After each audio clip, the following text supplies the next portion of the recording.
जी अस्सलाम वालेकुम, क्या हाल है? सब लोग खैरियत से हैं। इमरान खान साहब ने फ़ौज से मुज़ाकरात की हामी भर ली और अब इमरान खान साहब किसी वक्त भी अफ़वाज पाकिस्तान से माफ़ी मांग सकते हैं।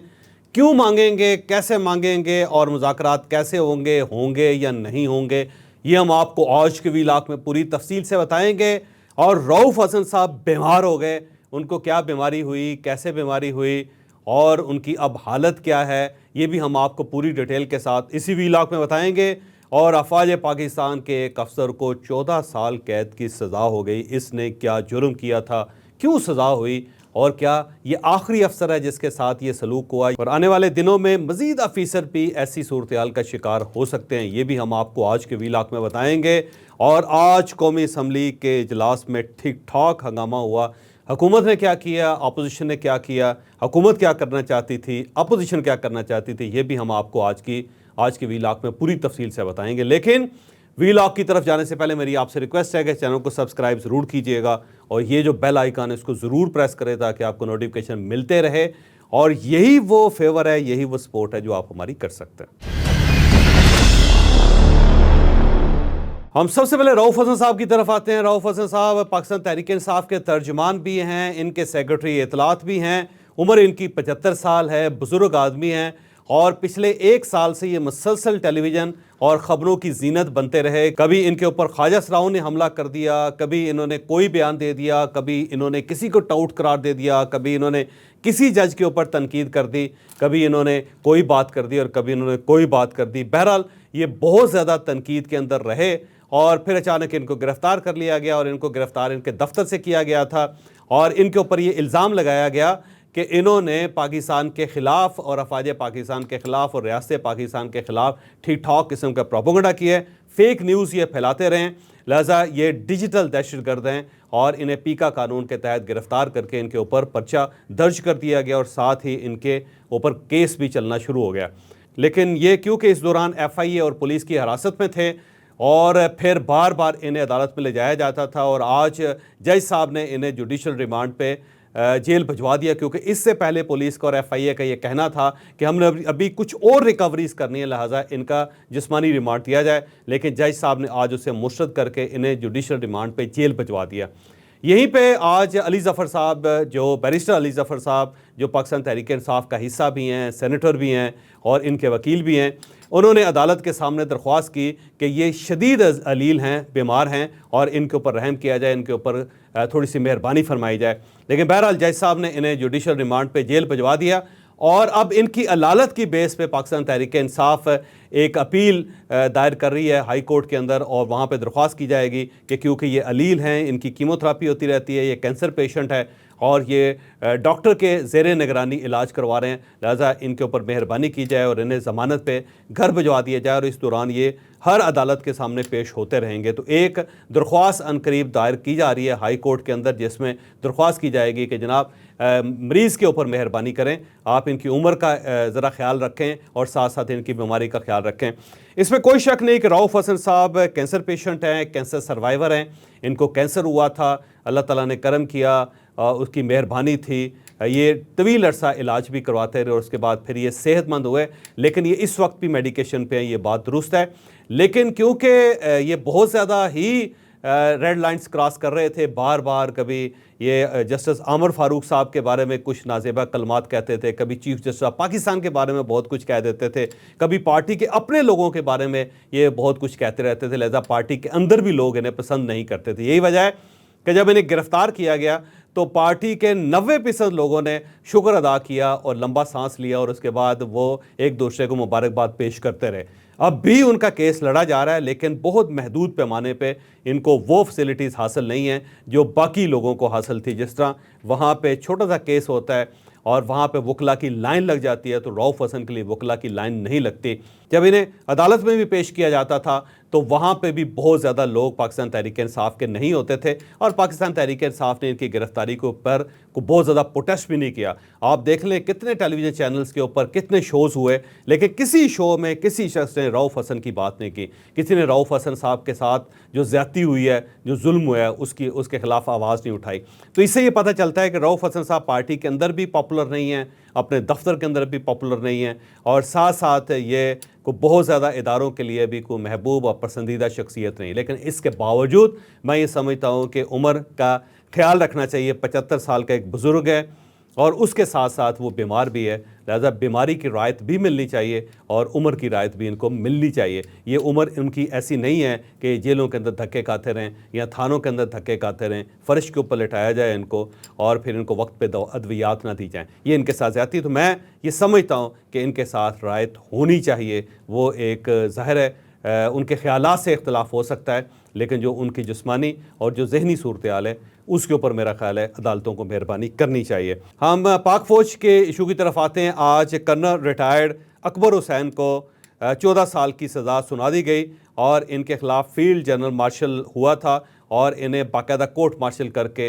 इनके तमाम एजाज़ात भी वापस ले लिए गए। इनका जो रैंक है कर्नल का वो भी इनसे वापस ले लिया गया। लेफ्टिनेंट कर्नल है ये, उनका रैंक भी वापस हो गया और इसके साथ साथ जो तमगे इन्होंने हासिल किए थे, जो सर्टिफिकेट अफवाज पाकिस्तान ने दिए थे, वो भी इनसे वापस ले लिए गए और जो पेंशन इनको मिलती थी वो भी इनसे वापस ले ली गई। अब इनको पेंशन अदा नहीं की जाएगी और वो तमाम फैसिलिटीज़ जो इन्होंने एक फ़ौजी ऑफिसर की हैसियत से या एक रिटायर्ड कर्नल की हैसियत से अफवाज पाकिस्तान से हासिल की थी, वो सारी की सारी कन्फिस्केट कर ली गई हैं और अब इन्हें सिर्फ अकबर हुसैन लिखा जाएगा। इनके साथ जो कर्नल का जो एक एजाज़ था वो इनसे वापस ले लिया गया।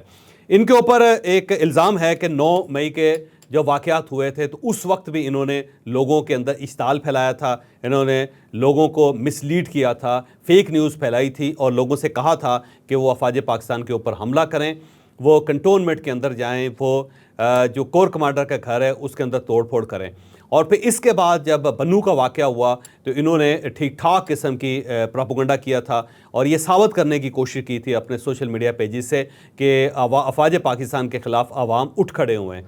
फिर जो बलूचिस्तान के अंदर दहशतगर्दों के ख़िलाफ़ कार्रवाइयाँ हो रही हैं उसमें भी इन्होंने अफवाज पाकिस्तान के ख़िलाफ़ कलमात लिखे भी थे और बोले भी थे और ये क्योंकि मुल्क से बाहर बैठे हुए हैं और वहाँ बैठ के ये मुसलसल प्रोपेगेंडा कर रहे हैं पाकिस्तान के ख़िलाफ़ और अफवाज पाकिस्तान के ख़िलाफ़। लिहाजा इनकी गैर मौजूदगी में फील्ड जनरल कोर्ट मार्शल हुआ और उसने इन्हें 14 साल कैद की सज़ा सुना दी और इसके बाद अब जिस जगह पे भी ये मौजूद हैं वहाँ पे ख़त लिखा जाएगा वज़ारत ख़ारजा के तहत और इनकी गिरफ़्तारी की दरख्वास्त की जाएगी और इनके ख़िलाफ़ वह रेड वारंट भी जारी किया जाएगा और FIA के ज़रिए, रेड वारंट के ज़रिए, इंटरपोल के ज़रिए इन्हें पाकिस्तान वापस ला के 14 साल के लिए इन्हें कैद के अंदर रखा जाएगा।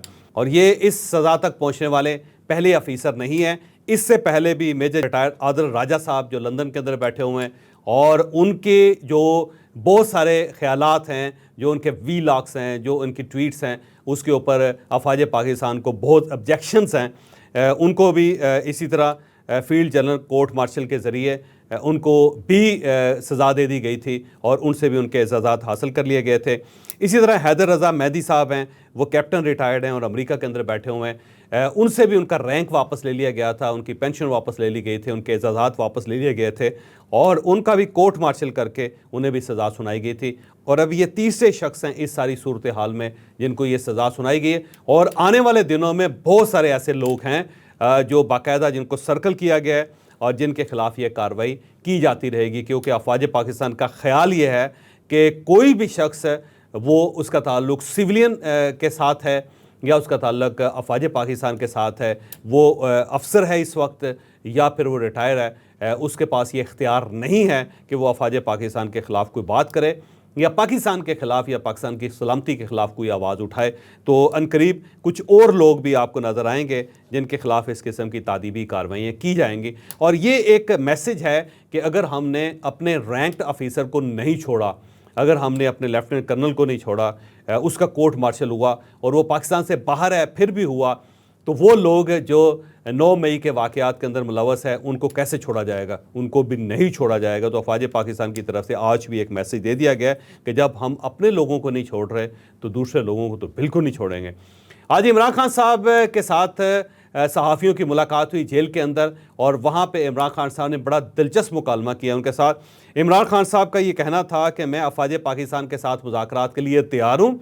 अफवाज पाकिस्तान को चाहिए कि वो अपना नुमाइंदा एक तय कर लें ताकि इस तरफ से मैं अपनी टीम बचवाऊँ और फिर ये मुज़ाकरात हों और किसी न किसी जगह पे जाके सेटलमेंट हो जाए। तो इमरान खान साहब ने तकरीबन अपने आप को सरेंडर ही कर दिया है। इन्होंने अफवाज पाकिस्तान से एक रायत ही मांग ली है और अब वो अपने मामलात को सेटल करना चाहते हैं। यहाँ पे एक रिपोर्टर ने उनसे पूछा कि अगर अफवाज पाकिस्तान की तरफ से मोहसिन नकवी साहब को नुमाइंदा मुकर्रर कर दिया जाता है तो क्या आपके लिए एक्सेप्टेबल होगा। इस पर उन्होंने कहा कि मोहसिन नकवी मेरे लिए एक्सेप्टेबल नहीं है, क्योंकि उन्होंने हमारे बंदे मारे थे और जब वो चीफ मिनिस्टर थे पंजाब के तो IG पंजाब के साथ मिलकर उन्होंने हमारी पार्टी के ऊपर बड़ा जुल्म किया, लिहाजा मैं उनके साथ तो मुज़ाकरात नहीं करूँगा। बल्कि इमरान खान साहब का ये भी कहना था कि जब हम बाहर आ गए और हमारी हुकूमत आ गई तो हम मोहसिन नकवी के ख़िलाफ़ केसेस करेंगे और ये मुल्क से बाहर भी नहीं जा सकेंगे, क्योंकि तशद्दुद के ऊपर उभारने वाले या तशद्दुद करने वाले लोगों को बाहर की दुनिया भी एक्सेप्ट नहीं करती। तो एक वार्निंग इमरान खान साहब ने मोहसिन नकवी साहब के लिए जारी कर दी।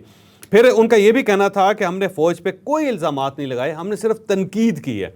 अब यहाँ पे एक सवाल पैदा होता है कि अगर आप ये कह रहे हो कि मेरी बीवी के साथ कुछ हुआ तो उसका ज़िम्मेदार आर्मी चीफ़ है, जब आप जंगल का बादशाह कहेंगे आर्मी चीफ़ को, जब आप गद्दार कौन का एक बयानिया क्रिएट करेंगे, जब आप ये कहेंगे कि हमारी पार्टी के ख़िलाफ़ जो कुछ हो रहा है उसका ज़िम्मेदार एक शख्स है और उसका नाम आसम मनीर है, और जब आप उनकी यूनिफॉर्म के अंदर तस्वीरें लगाएंगे, फिर आप जो चेयरमैन नैब है उनकी, वो रिटायर्ड जनरल हैं लेकिन उनकी यूनिफॉर्म में तस्वीरें लगा के उनके बारे में जो कलमात नीचे लिखेंगे और ऊपर लिखेंगे वो इंतहा दर्जे के खौफनाक होंगे। लेकिन आप ये कह रहे हैं कि ये तनकीद है, ये इल्ज़ामात नहीं है। किसी को ज़मीर फ़रोश करार दे देना, किसी को किसी के साथ मिला हुआ करार दे देना, किसी को गद्दार कह देना, किसी को पाकिस्तान को नुकसान पहुंचाने वाला शख्स करार दे देना, किसी को जनरल याह्या खान के साथ ब्रैकेट कर देना, आप इसको तनकीद समझते हैं, आप इसको इल्ज़ाम नहीं समझते। तो बात बड़ी दिलचस्प है कि वो कह रहे हैं कि अगर मैं कत्ल का इल्ज़ाम भी लगाऊँ, मैं ये भी कहूँ कि मुझे जो जिस सलूक का शिकार किया जा रहा है उसका ज़िम्मेदार आर्मी चीफ़ है, और फिर मैं एक लॉन्ग मार्च भी लेके आऊँ, फिर मैं ये भी कह दूँ कि मेरे ऊपर जो कातलाना हमला है वो अफवाज पाकिस्तान ने किया है, फिर मैं अफवाज पाकिस्तान के एक मेजर जनरल को डर्टी हैरी करार दे के हर चीज़ का ज़िम्मेदार उसे करार दे दूँ, तो मैं उसे इल्ज़ाम नहीं कहूँगा, मैं उसे तनकीद कहूँगा। तो बड़ी दिलचस्प बात है कि जिसको इल्ज़ामात पूरी दुनिया कह रही है, इमरान खान साहब उसे तनकीद कह रहे हैं। तो एक नई डेफिनेशन इमरान खान साहब ने तख्लीक कर दी आज। तो इमरान खान साहब को चाहिए कि वो बता दें कि इल्ज़ाम क्या होता है और तनकीद क्या होती है, ताकि कौम की थोड़ी सी रहनुमाई हो सके और आइंदा वो तनकीद को तनकीद समझे और इल्ज़ाम को इल्ज़ाम समझे और उसके दरमियान को तफरीक कर सके। फिर उनका ये भी कहना था कि आप हमें ये ना बताएं कि अफवाज पाकिस्तान ने क्या गलतियां की हैं। भुट्टो साहब को जो फांसी लगाई गई थी उसके ज़िम्मेदार जनरल ज़ियाउल हक साहब थे, और जो सकूत ढाका है उसके ज़िम्मेदार जनरल याह्या खान है। लिहाजा हमें पता है कि अफवाज पाकिस्तान ने क्या क्या गलतियाँ की। अब सवाल ये है कि जब इमरान खान साहब प्राइम मिनिस्टर थे तो क्या उस वक्त सकूत ढाका हुआ या उसके बाद हुआ था? सकूत ढाका भाई 1971 में हुआ था, और उसके बाद आप बाकायदा अफवाज पाकिस्तान के साथ चलते रहे।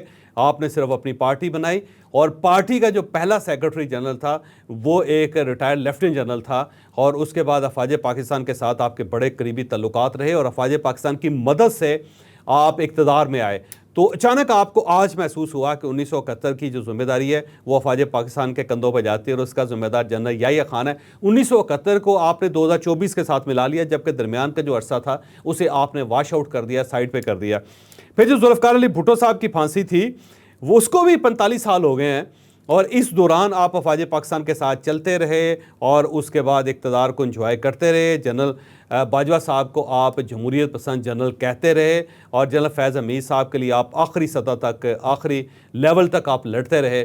लेकिन आपको ये याद नहीं आया कि ये वही फ़ौज है जैसे जुल्फ़िकार अली भुट्टो को फांसी दी थी, और जनरल ज़ियाउल हक का इसी फ़ौज के साथ ताल्लुक़ था। तो बड़ी दिलचस्प सूरत हाल है कि अचानक इमरान खान साहब को आज ये महसूस हुआ कि अफवाज पाकिस्तान की वजह से भुट्टो साहब दुनिया से चले गए और अफवाज पाकिस्तान की वजह से सकूत ढाका हुआ। तो ये भाई आपको 2024 में याद आना था, उससे पहले 2022 भी था, 2021 भी था, 2020 भी था, 2019 भी था और 2018 भी था जब आप इक़्तिदार में आए थे। उस वक्त आपको ना जुल्फ़िकार अली भुट्टो याद आए, ना ही आपको सकूत ढाका याद आया। तो बड़ी दिलचस्प किस्म की सूरत है। साथ ही उन्होंने ये भी कहा है कि जमात इस्लामी का जो धरना बड़ा ज़बरदस्त है और मैं अपनी जमात को कहूँगा कि आपको इस धरने को सपोर्ट करना चाहिए और आपको वहाँ जाके तकरीरें करनी चाहिए।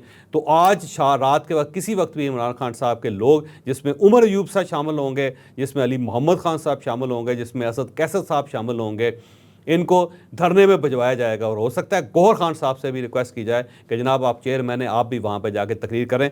तो आपको आज से पाकिस्तान तहरीक इंसाफ की क़यादत वहाँ पे धरने में नज़र आएगी। तो जमात इस्लामी की हमायत का ऐलान इमरान खान साहब ने कर दिया और साथ उन्होंने कहा जी बिजली की सूरत हाल बड़ी ख़राब है, जो यहाँ जेल के अंदर बंदा मेरी सफाई करता है ना मेरे कमरे की, उसका घर भी बिजली का बिल 40,000 रुपये आ गया। तो इमरान खान साहब ने उसको तो लटका दिया बेचारे को कि वो तो सिर्फ सफाई के लिए आता था और उसने मेरा ख्याल रवा रवी में इमरान खान साहब को ये बता दिया होगा कि मेरा बिल कितना है। तो इमरान खान साहब ने उसे पब्लिक करके उसको सज़ावार करार दे दिया। मेरा नहीं ख्याल कि कल से वो इस जेल के अंदर सफाई कर सकेगा या इस जेल का मुलाजम रहेगा। तो साथ साथ इमरान खान साहब उसकी नौकरी भी खा गए। तो इमरान खान साहब का ये भी उनका कमाल है। तो बाकी उन्होंने एक और बड़ी दिलचस्प बात की। उन्होंने कहा जी कि अगर किसी पाकिस्तान तहरीक इंसाफ के किसी शख्स ने 9 मई के वाक़यात के अंदर उसकी कोई इन्वॉल्वमेंट है तो उसको सजा दें, मुझे कोई एतराज़ नहीं है। अब यहाँ पे मैं कंक्लूड करता हूँ इस सारे वीलॉग को, और कंक्लूजन ये है कि इमरान खान साहब बड़ी तेज़ी से उस लेवल पे जा रहे हैं जहाँ पे वो माफ़ी मांग लेंगे,